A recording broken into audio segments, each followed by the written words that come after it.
साथ साझा करना चाहती हूँ और उम्मीद करती हूँ आप सभी मुझे प्रोत्साहित करेंगे।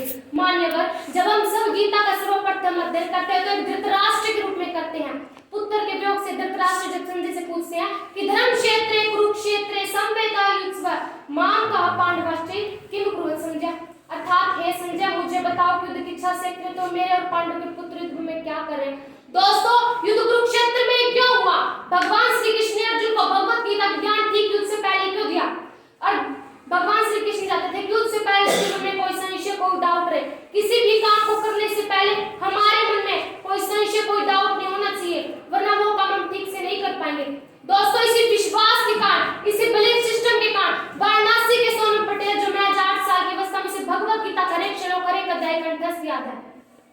बल्कि मैं तो ये भी कहती हूँ, अगर भारत का कोई संस्कार लौटाना है तो भगवत गीता को एक पाठ्यक्रम में सब्जेक्ट के रूप में पढ़ाना ही होगा। कोर्स से गीता हटा दीजिए, कोर्स में गीता लाइए। यकीन मानिए, देश प्रदेश तेरा मेरा छोटा बड़ा अपना पराया सब कुछ सुधर जाएगा। भगवत गीता के 3 अध्याय के 14 श्लोक में भगवान श्री कृष्ण भगवत गीता का ज्ञान देते हुए कहते हैं कि तस्मात् भवामि हिंदू यान दो नियम ये बात वर्षम पाप मानम प्रजननम ज्ञान विज्ञान नाशनम, कि जिस व्यक्ति का अपनी इंद्रियों पर नियंत्रण नहीं होता उसका विनाश हो जाता है। इसलिए हम सबको अपनी इंद्रियों को नियंत्रण में लाना होगा। मान्यवर, गीता के विषय में अगर मैं ये कहूं तो अतिशयोक्ति नहीं होगा। गीता में है सागर की गहराई, गीता में है सागर की गहराई, है पर्वत से ऊंचाई, कर सके जो बखान इसका, है इतनी क्षमता किसने पाई, है इतनी क्षमता किसने पाई। यूं तो भगवत गीता अपने आप में शिक्षा का सागर समाये हुए है, परंतु समय की सीमा को देखते हुए केवल उन्हीं सिद्धांतों का निर्माण करना वर्णन करना चाहती हूँ जो महत्वपूर्ण है। गिनती नहीं, गुणवत्ता।